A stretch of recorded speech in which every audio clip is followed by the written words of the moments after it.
Kolkata Knight రైడర్స్తో మ్యాచ్లో Sunrisers Hyderabad player Nitish Kumar Reddy అదరగొట్టాడు. బ్యాటింగ్ బౌలింగ్లోనూ ఇరగదీశాడు. రాయల్ ఛాలెంజర్స్ బెంగళూరు మ్యాచ్తో పోల్చితే మెరుగ్గా రాణించాడు. ముందుగా కీలక సమయంలో బ్యాట్తో దంచేశాడు. Natural game ఆడేశాడు. 24 బంతుల్లోనే 39 పరుగులు సాధించాడు. 162.50 స్ట్రైక్ రేట్తో కట్టిపడేశాడు. నితీష్ కుమార్ రెడ్డి ఇన్నింగ్స్లో 4 ఫోర్లు, 1 సిక్సర్ ఉన్నాయి. ఆ తర్వాత బాల్తోనూ మాయ చేశాడు. కీలక దశలో ఇంపాక్ట్ చూపించాడు. కోల్కతాలో నితీష్ కుమార్ రెడ్డి 2 ఓవర్లు వేశాడు. 4 పరుగులిచ్చాడు. 2 వికెట్లు తీశాడు. Economy rate 8.50.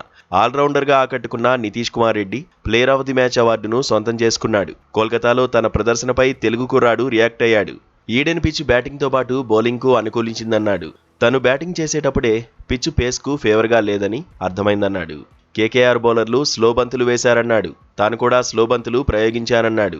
Slow బంతికే Rinku Singh out అయ్యాడని చెప్పుకొచ్చాడు.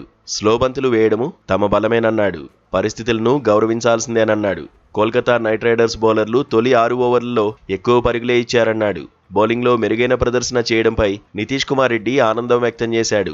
బౌలింగ్లో హార్డ్ వర్క్ చేస్తానన్నాడు. 2025లో ఫిట్నెస్ సమస్యలతో ఇబ్బంది పడ్డానని గుర్తు చేసుకున్నాడు. 19వ సీజన్కు ముందు దొరికిన సమయాన్ని వినియోగించుకున్నానని చెప్పుకొచ్చాడు. 1 వారం ప్రత్యేకంగా ట్రైనింగ్ తీసుకున్నానన్నాడు. కానీ ఎవరి దగ్గర ట్రైనింగ్ తీసుకున్నది చెప్పలేదు. ట్రైనింగ్ ఇచ్చిన వ్యక్తి ఎవరనేది తర్వాత చెబుతానన్నాడు. బ్యాటింగ్ చేస్తున్నప్పుడు క్లాసెన్ కూడా సలహాలిచ్చాడన్నాడు. టీ20లో క్లాసెన్కు ఎంతో అనుభవం ఉందన్నాడు.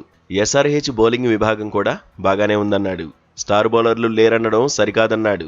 అద్భుతమైన బౌలర్లు తమ జట్టులో ఉన్నారన్నాడు. అయితే హైదరాబాద్లో ఫ్లాట్ వికెట్ ఉంటుందన్నాడు. ఫ్లాట్ వికెట్ మీద బౌలింగ్ చేయడం సవాలేనన్నాడు.